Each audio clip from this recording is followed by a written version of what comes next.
Welcome to Planet Automation, ladies and gentlemen. It's the final world of the game. Technically speaking, like the final world actually could be like actually traversing through different areas. Like first on the outside, we're always in outside sections when it comes to this sort of location. So this is not particularly the planet of it's not particularly the planet of Krazer, I think. That's just not fair. But yeah, this is the final world, and welcome to a gravity base. Well, not really gravity, but Ristar's floating. In the Japanese version, I believe Ristar didn't have that sort of upgrade. The control system here is completely like the water system in just water swimming, just like, you know, like Undertale, all that sort of stuff, and Freon. This bit, if you wonder what I'm doing, I think this is the only route you can take. Actually, now that I think about it, I think this is this is another level. I know where a bonus area is, but you need to go to the left on the bottom. If you're wondering why I'm doing this, is because every time in this section, I always get hit by those spikes, and I can, unless I do this, I can never reach the top. It can take a while, but it's the only method I know that I actually succeed perfectly, and I can never do this properly. I got to the top without getting hurt. Good. Well, anyway, to go right now because you're going left in the platform.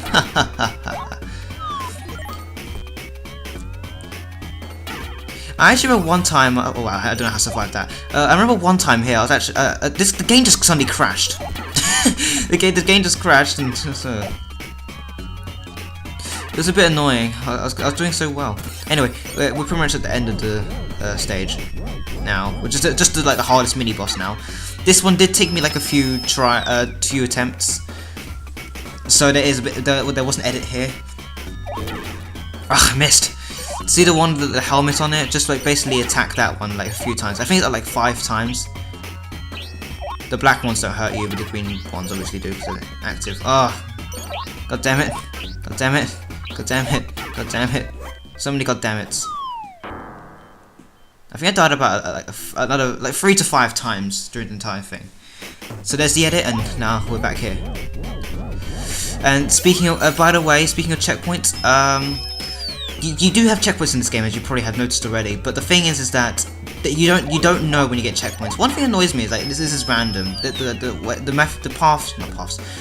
When what attack he does next is completely random. The spinning ones, or the one where he has his minions around him, are a lot easier to do because the whole spinning thing I was talking about, like the whole invincibility frames, yeah, it's easier. I'm going to assume that...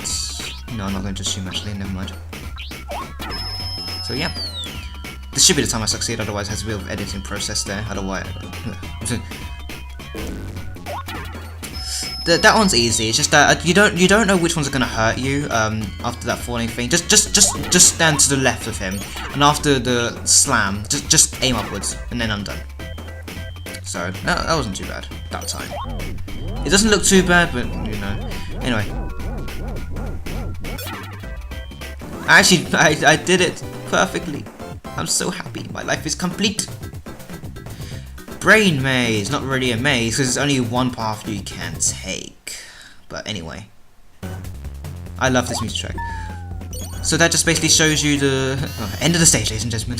It just basically shows you what you're in for. Basically, there's gonna be multiple rooms, and you have to, you have to go through the challenge of whatever's in this entire stage.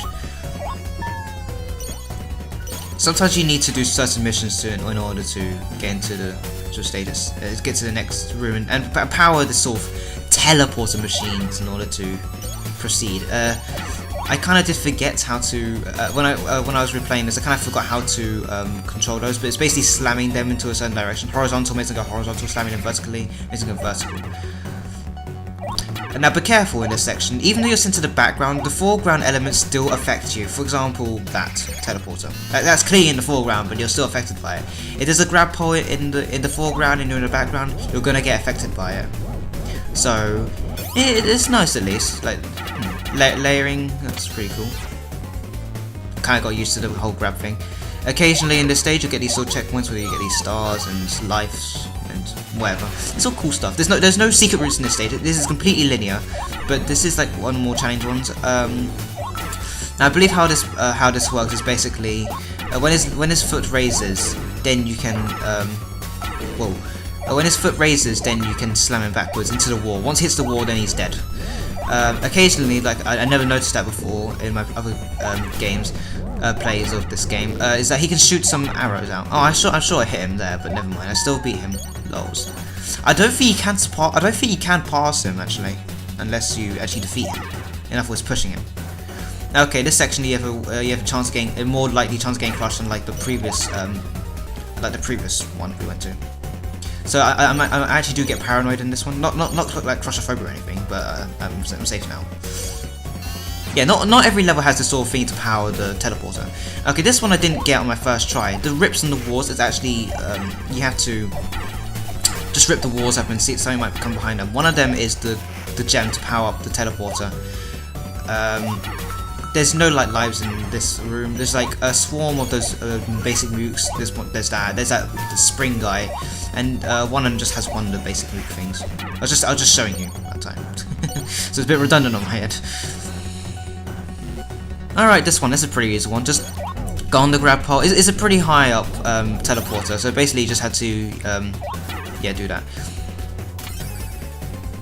There's a section there's a bit to the right, the bottom right, but I was like, oh, okay, never mind. I'm just gonna take this route. I don't believe there's any threat in this room, unless because I haven't been to the bottom layer, so I could be wrong entirely. What's in here? An extra life. Okay, so I had 8 lives before, and then I had 4 there. So basically, I lost 4 lives in that moment. Those robots will shoot arrows at you, and I didn't see that coming at first. They're complete off screen. That was a dick move, Sega. They're set in a set path. After you hit them once, they start moving, and once you hit them again, then they're destroyed. There's 2 here actually. I didn't know that at first because the camera wasn't so good on that. I just destroyed the bottom one because that's the only one that's going to give me trouble. This one on the ceiling I can't even reach by jumping, so I won't bother. Have a nice day, douchebags. Anyway. So now we're in this one. What I do here is just simply spin around, because you're completely invincible while you're spinning around.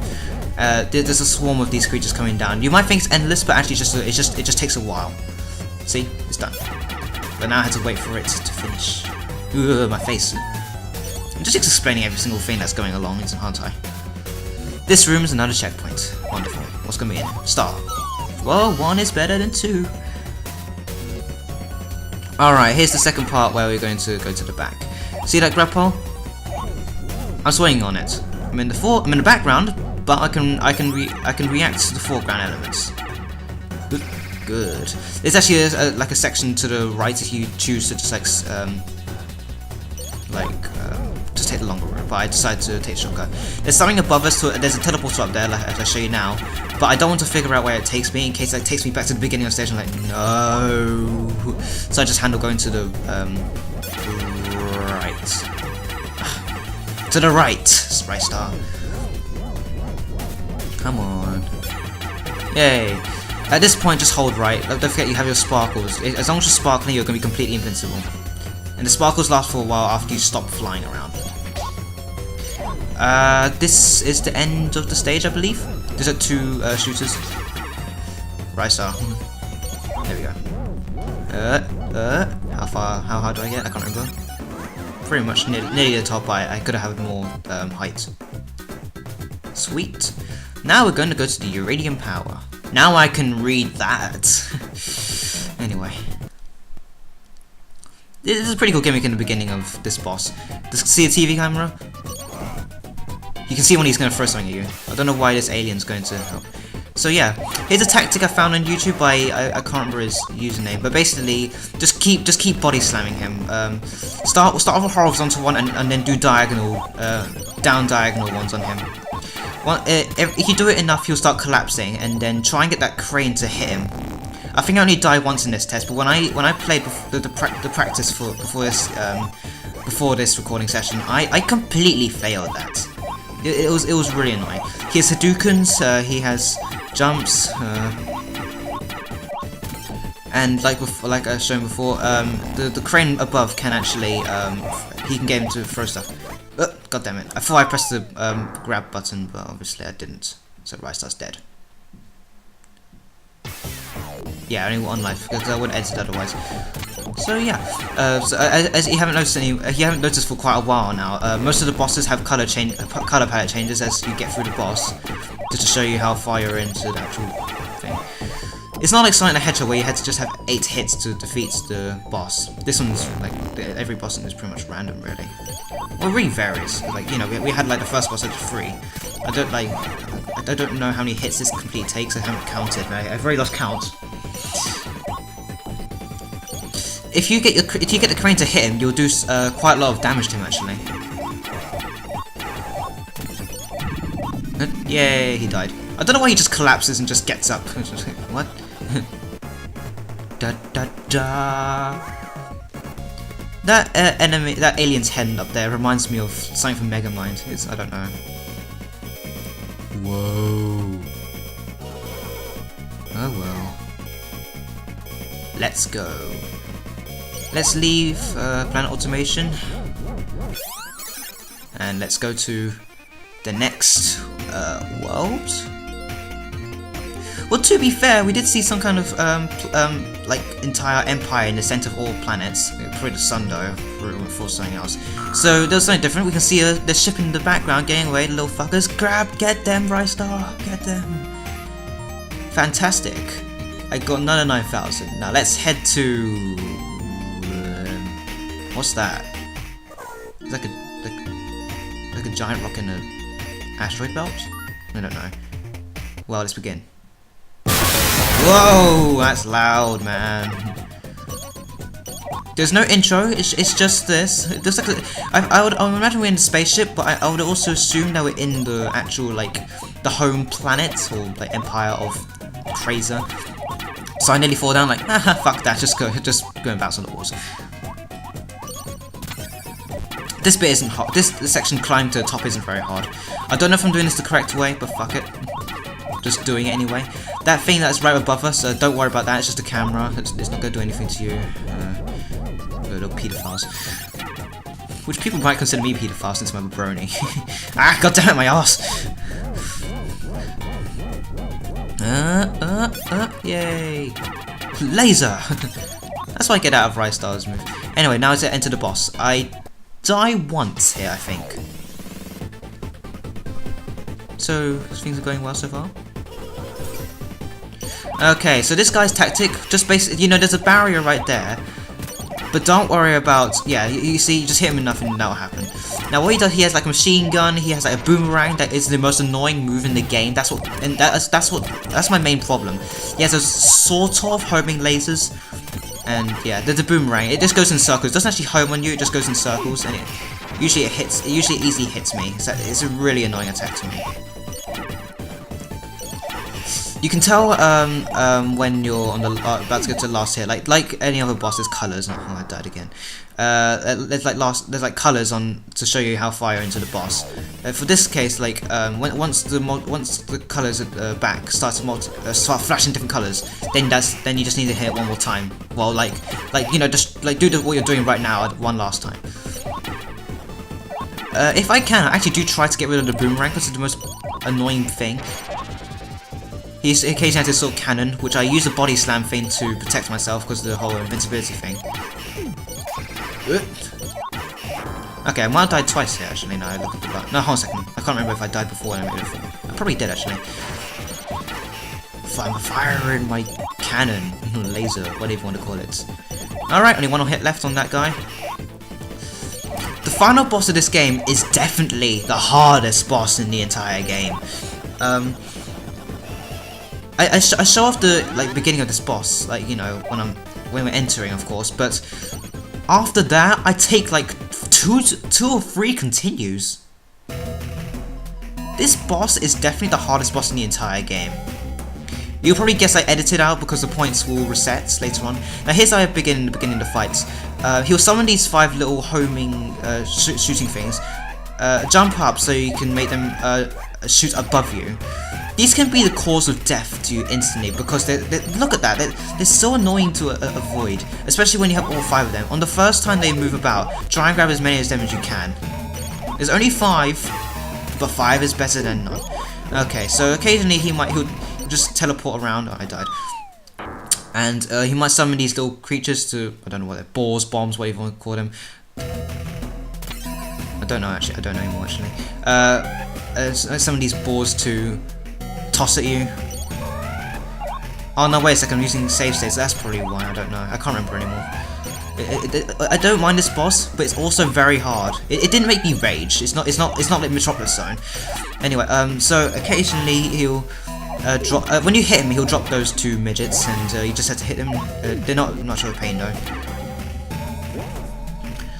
This is easy to avoid, and actually, if you destroy one of them, like actually grab onto them before they explode, you can actually drop like a star for HP. So yeah, this first section of the boss isn't so hard. This music track I do like, but I prefer like the more centered, the middle parts of the track when the tempo starts speeding up. Like right now it is in the track. Oh. Excuse me. If you hit him when those things are like circling around him, he'll actually go a bit berserk and start moving around as well as just throwing things around. He'll also be able to teleport. Alright, now the second part of the boss, which is definitely the hardest part. He pulls off a Marks from Kirby Superstar and summons a black hole. If you, at first, I wasn't sure about this, but I found out later on that if you actually get into that black hole, it's instant death. Okay, so here's one of his moves. It's pretty much like Thunder Plunder. And basically, I can never avoid him by walking right. I always have to walk left to avoid him. I can't jump when I'm walking right, otherwise I'll hit him. So yeah, during the black hole, those creatures will fall down, and you just have to hold on to them so that you don't get caught.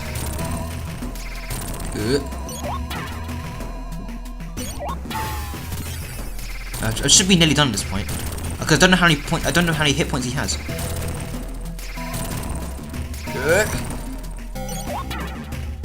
Oh, what? For because of video compression, you sometimes can't see the black hole or him materializing. Oh god damn it! I hate when that happens, when I think I don't actually grab him and you do. Okay, good. Yeah, it's all hunky glory. Okay, well I died again. I guess I didn't edit entirely.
Ah, that's the way we beat him.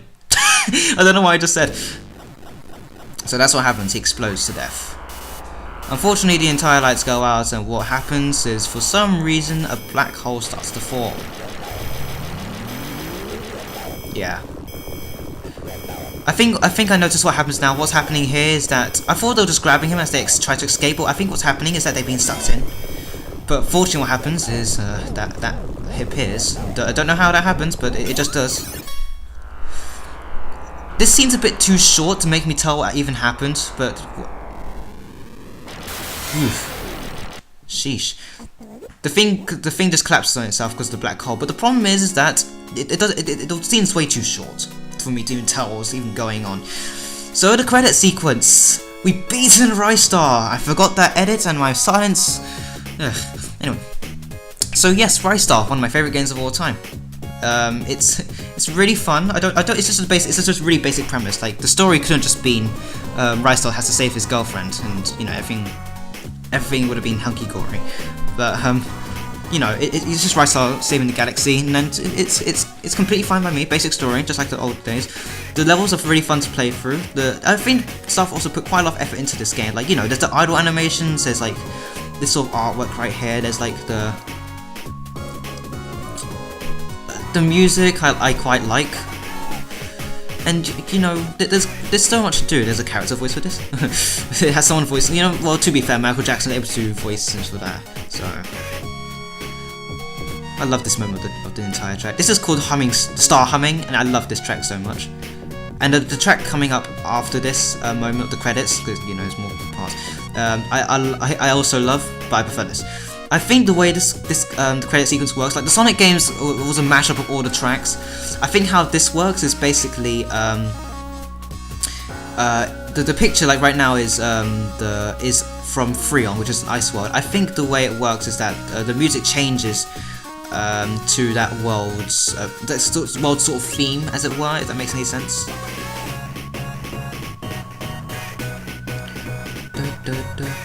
I do actually like the sort of hey sounds that also appeared in Planet Scorch. No, right? So you can go through all the planets. Just play safe, man. Just play safe. just scaring everyone. All right. I can't remember what this track's called, unfortunately. But I love this track. I think the instrument's playing like the one that sounds like 8-bit. I think it's supposed to reference like a electric guitar. I don't know. That's what I get out of it as well. But anyway, that's like the galaxy of Ristar right there. I don't know what the name of the galaxy is called. I don't know if it has a name. That looks awesome.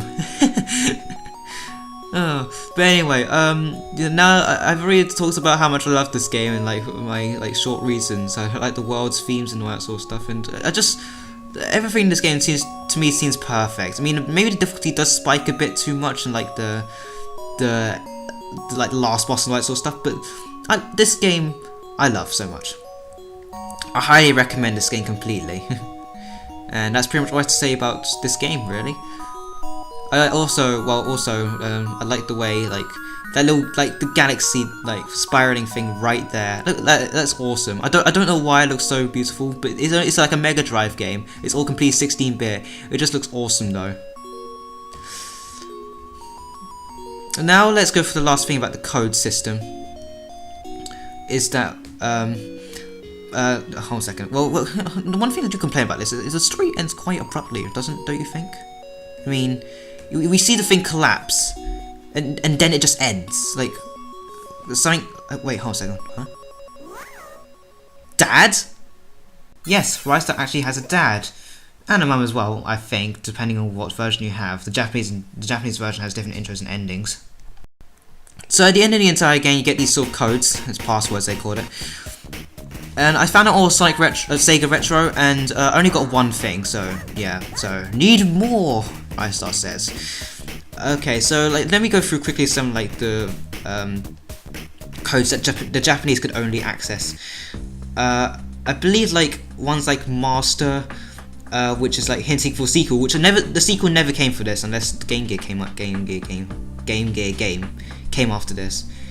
But there's also Maka, I don't know, which is basically switches the final boss color scheme to yellow, similar to the one we just saw when he was entering the black hole. I think it was entering the black hole. There's Candy, which is infinite invincibility. There's put 6 A's for unlimited continues. Let's just go A. You can just put the word star in it so that a shooting star goes in the background. Don't know what the point of that is, but it's there. Those were the Japanese only ones. The ones that appear also in the American and European release, you can put museum in. You play a boss rush mode. You put Mimi. It's MIE. then then hidden grab points are shown with a blue star. That's pretty cool stuff, but not so like oh my god to me. There's a Maguro, which is a credits music that is shown in the sound test, because the sound test doesn't have the credits music. Let me see. I love you is a stage to select. It's I love you with the actual letter U, not Y-O-U, because it only has maximum 6 letters, or characters rather. There's Hetap, I don't know how to pronounce that, and it makes your 9,999,900 points the worst possible score, which basically means don't try and kill as least amount of creatures as possible. Oh damn, I forgot to mention never mind actually. Feel, if you type in feel, it actually says I love you, me, and Candy at the same time, but Candy is not actually in the American one, so I don't know. I need to test that out later on. Do feel is a time attack mode. Ages, Race of Ages, is the copyright shown, because if you didn't know, Ages is Sega spelled backwards. Super, it's a super hard mode. I believe there's only 2 life points as well in that. Valdi it shows the solar system, and typing in 6 X's deactivates all the current passwords you've inputted. So yeah, that's actually about it. I hope you enjoyed this Let's Play and that really long code section, but thank you for watching this Let's Play. It's not very long, of course, but you know, and I'll catch you next time on the next Let's Play. I'm not sure what game I will Let's Play. I was thinking Shinobi 3, or Shinobi, I don't know, and I was probably going to do it with one of my friends, but the thing is I don't know, this has gone long enough. I have to think about it, so have a nice day, ladies and gentlemen, take care.